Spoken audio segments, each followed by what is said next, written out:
100%। আমরা সবসময় অনেস্টলি কথা বলি। সেই যে শুভেন্দু অধিকারী বলেছিলেন 23শে ডিসেম্বর মাসে যে ইডি সিবিআই আসবে আর তৃণমূলের নেতাদের টপাটপ ধরে নিয়ে চলে যাবে, গরু চুরি, কয়লা চুরি, বালি চুরি, নিয়োগ দুর্নীতি, অভয়ার বিচার। আমি 1-1.5 মাস হয়ে গেল প্রচার করছো, পানিহাটি চষে ফেলেছো। প্রথম দিনের যে অভিজ্ঞতা ছিল, এখন আর 7-8 দিনের মধ্যে আসল যুদ্ধ। তো কি অনেস্টলি যদি বলো, পলতন দাশগুপ্ত নিজে কি ভাবছে পানিহাটে কি হতে, একেবারে অনেস্টলি প্রার্থী হিসাবে যদি নাও বলো। আমরা সবসময় অনেস্টলি কথা বলি, সে প্রার্থী হই বা না হই, অনেস্টলি আমরা এই কথা বলি যে প্রথম দিন মানুষের যে ভালোবাসা ছিল সেইটা যত দিন গেছে তত সেটা বেড়েছে। কারণ মানুষের দাবি নিয়েই আমরা প্রচার করছি। বাকি যে রাজনৈতিক দল আছে তারা হচ্ছে যে মানুষের দাবি দেওয়া নিয়ে পানিহাটি চত্বরে কোনো প্রচার করছেন না। গত বিধানসভা ভোটে যদি এখানে ভোটের ফলাফল দেখি, এখানে জোটের প্রার্থী ছিল, সেখানে 21,000-এর বেশি ভোট পেয়েছিল। সেখানে বিজেপি প্রার্থী 61,000 আর তৃণমূল প্রার্থী 85,000-এর কাছাকাছি ভোট। সেখান থেকে 21,000 থেকে এতটা জাম্প করার মানে স্বপ্ন বলো, আত্মবিশ্বাস বলো, না একেবারে রসায়নই এটা। 21 থেকে তুমি 21-এর রেজাল্ট বলেছ, 21 থেকে 24-এর রেজাল্ট যদি দেখো, 21 থেকে 24 ওই 3 বছরে লোকসভার ভোটে বামেদের ভোট বা ওই জোটের ভোট আর কি, মানে তৃণমূল বিজেপি বিরোধী যে অংশ, সেটা আমাদের 21,000 ছিল, সেটা আমরা পেয়েছিলাম 35,000। তাহলে ওই 3 বছরের মধ্যে যে 14,000 ভোট বেড়েছে ওটা তৃণমূল বিজেপি ভেঙেই এসছে। ফলে সেই জায়গায় দাঁড়িয়ে আমরা এবার আশাবাদী 24 সালের পর থেকে যা লড়াই হয়েছে, যা ঘটনা হয়েছে, যা ইস্যু হয়েছে, সেই সমস্ত কিছু মিলিয়ে আরও সেই ভোটটা বাড়বে, যাতে তৃণমূল বিজেপিকে আমরা টপকে যেতে পারবো। পানিহাটি পুরো দেখলে 1-1.5 মাস ধরে চষে ফেললে, তো পানিহাটির প্রধান 5টা সমস্যা যেটা তুমি যদি মানুষ তোমায় আশীর্বাদ করে, তো সবার প্রথম কোন 5টা সমস্যা তুমি সমাধান করতে চাইবে? পানিহাটিতে 24 ঘন্টার পরিশ্রুত পানীয় জল প্রকল্পের কাজ শুরু হয়েছিল, তখন বামপন্থী সাংসদ ছিলেন। 2009 তিনি হেরে গেলেন, 2026 অবধি সেই কাজ বন্ধ। ফলে বামপন্থীরা জিতলে পরিশ্রুত পানীয় জল প্রকল্পের কাজ শুরু হবে। পানিহাটি জঞ্জাল নগরী নামে বিখ্যাত, কুখ্যাত। বাম আমলে জমি কেনা ছিল যেখানেই জমা জঞ্জাল পড়বে এবং ওয়েস্ট টু এনার্জি প্রকল্প হবে, বিদ্যুৎ তৈরি হবে সেই জমা জঞ্জাল থেকে। সেই প্রকল্পটা চালু হবে। পানিহাটিতে জমা জলের সমস্যা, এইটাও বাম আমলের প্রকল্প, যে এই আশেপাশের 9টা মিউনিসিপ্যালিটিকে বা 7টা মিউনিসিপ্যালিটিকে নিয়ে মাটির তলার যে পাইপ লাইনের কাজ ইত্যাদি, সেইটার একটা মাস্টার প্ল্যান ছিল, যাতে করে এই সমস্যার সমাধান হবে, জল জমার সমস্যা কমবে।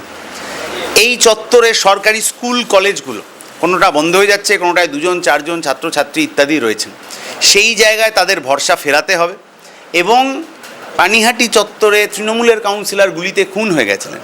পানিহাটি চত্বরে মব লিঞ্চিংয়ের অভিযোগ আছে, সাধারণ মানুষের সেই যন্ত্রণার মধ্যে দিন কাটাতে হয়েছে। সেই আতঙ্কের, সেই ভয়ের অবসান হবে পানিহাটিতে বামপন্থী প্রার্থী জিতলে। তুমি যেই জায়গাগুলো কথা বললে, জঞ্জাল নগরী বলো, পানীয় জলের সমস্যা বলো, বিভিন্ন জায়গায় ঘুরে তুমি তোমার সোশ্যাল মিডিয়া সাইটেও ভিডিও বানাচ্ছ, আমরা দেখেছি সেই ভিডিও। তো সেটা কি এখন শুধুই ভোট প্রচারের জন্য না, ভোট যদি তুমি যেত তারপরে সত্যি এই কাজগুলো করো না, এটা আমাদের কথা, তো তখন আমরা নেগেটিভ নিউজ করতে পারবো, চক্ষুশূল হবো না? তো 100 বার সমস্ত সাধারণ মানুষ করতে পারবেন, এ নিয়ে কোনো কথা নেই।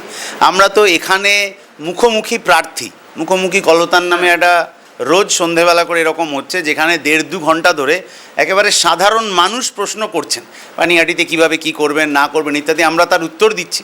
এবং এখন সোশ্যাল মিডিয়ায় আসা কথা, সেটা তো আর পরে ডিনাই করার কোনো প্রশ্ন নেই। সেই যে শুভেন্দু অধিকারী বলেছিলেন 23শে ডিসেম্বর মাসে যে ইডি সিবিআই আসবে আর তৃণমূলের নেতাদের টপাটপ ধরে নিয়ে চলে যাবে, এখন আর উনি বলছেন না, কিন্তু সোশ্যাল মিডিয়ায় তো পুরনো উদাহরণ আছে। ফলে এইটা আমরা বলছি মানে এটা বামপন্থীদের গ্যারান্টি, তাদের ইশতেহারের কথা, তাদের প্রতিশ্রুতির কথা। আমরা যা বলছি সেগুলো লিখিত ইশতেহার হিসেবে। বিকল্প পানিহাটি আমরা কি করতে চাই সেগুলোও আমরা হচ্ছে যে কাগজ লিখে বাড়ি বাড়ি কমরেডদের পাঠাচ্ছি। তুমি শুভেন্দু অধিকারীর কথা তুমি নিজেই তুললে, তো বিজেপির তরফ থেকে তো প্রধান যেটা প্রচার এই মুহূর্তে, তোমরা তো ভোট কাটুয়া, তোমরা তো মানে যাতে তৃণমূল সরকার না যায় তার ব্যবস্থা তোমরা করছো। তৃণমূলকে ভোট দেবেন না, বিজেপিকে ভোট দিন, কারণ ইডি আর সিবিআই আসবে, সব দুর্নীতিগ্রস্তদের জেল হবে, এই বলে বিজেপি কিছু ভোট পাওয়ার চেষ্টা করেছিল। 19-এ পেলো, 21-এ পেলো, 24-এ পেলো, কিন্তু কোন দুর্নীতিগ্রস্ত লোকের জেলটা হলো, কার বিরুদ্ধে চার্জশিটটা হলো, সে প্রশ্নের জবাব কিন্তু জানা গেল না।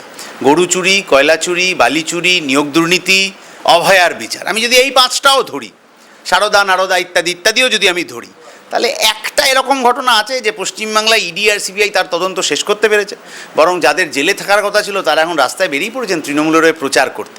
এই যে ইডি সিবিআইকে দিয়ে বিজেপি এত কিছু করব বলে ভোট পেল, তারপরে অশ্বডিম্ব প্রসব ছাড়া আর কিছু করে উঠতে পারলো না, এই প্রশ্নের জবাব তো বিজেপিকে দিতে হবে। তো একটু অন্য প্রসঙ্গে আসি, অভয়ার প্রসঙ্গে। যার বিচার চেয়ে রাত জেগেছো, জেল খেটেছো, তার মাই এখন তোমার অপোনেন্ট। এটাকে কিভাবে দেখছো, কিভাবে কমব্যাট করছো? এটা তো কোনো ব্যক্তি বনাম ব্যক্তির লড়াই না, মতাদর্শের বিরুদ্ধে মতাদর্শের লড়াই।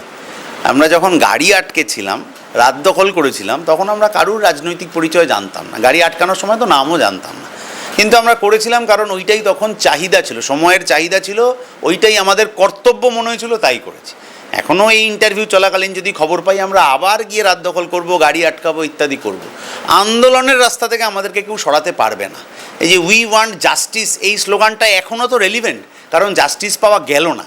তাহলে জাস্টিস কাদের দেওয়ার কথা ছিল? তৃণমূলের? নিশ্চয়ই না, কারণ তৃণমূলই তো অপরাধটা করেছে। জাস্টিস দেওয়ার কথা ছিল সিবিআইয়ের। সিবিআই মানে কি? বিজেপি। তাহলে কেন সেই জাস্টিস পাওয়া গেল না, সেই প্রশ্নের জবাবটা তো ভোটের আগে বিজেপিকে দিতে হবে। তুমি ব্যক্তি আক্রমণের পথে যাবো না, কিন্তু ইতিমধ্যেই অভয়ের মা কিন্তু একাধিকবার তোমাকে ব্যক্তি আক্রমণ করেছে। সে যাদের যাদের যেরকম রুচি, আমাদের রাজনৈতিক শিক্ষা সেটা নয়, আমরা কোনো ব্যক্তি আক্রমণের পথে যাই না। বিজেপির মতাদর্শের প্রতি আমাদের চিরকালীন বিরোধিতা ছিল, সেটা আছে এবং সেটা থাকবে। শেষে যদি বলি যে 4 তারিখ কি পানিহাটিতে লালাবির উঠছে? 100%। বিধানসভায় যাচ্ছে 100%। শেষে যদি 2 লাইন পানিহাটির বাসীর উদ্দেশ্য করতন দাশগুপ্ত বলে। বিকল্প পানিহাটি গড়ার জন্য আমরা যে ইশতেহার দিয়েছি, যে এটা উসুমপুরে স্টেডিয়ামের কথা বলা হয়েছে, রাস্তা পাকা করার কথা বলা হয়েছে, মাঠ এবং পুকুর দখল হবে না, সিন্ডিকেট রাজের হাতে চলে যাবে না, তার কথা বলা হয়েছে, 24 ঘন্টার পরিশ্রুত পানীয় জল, জঞ্জাল জমা জলের সমস্যা মুক্ত পানিহাটি, স্কুল কলেজে ছাত্রছাত্রী ভর্তি পানিহাটি, শিল্পের জমিতে শিল্প হবে, এই পানিহাটি আমরা মানুষের সামনে হাজির করতে চাই। তার জন্যই বামপন্থীদের ভোট দেবেন।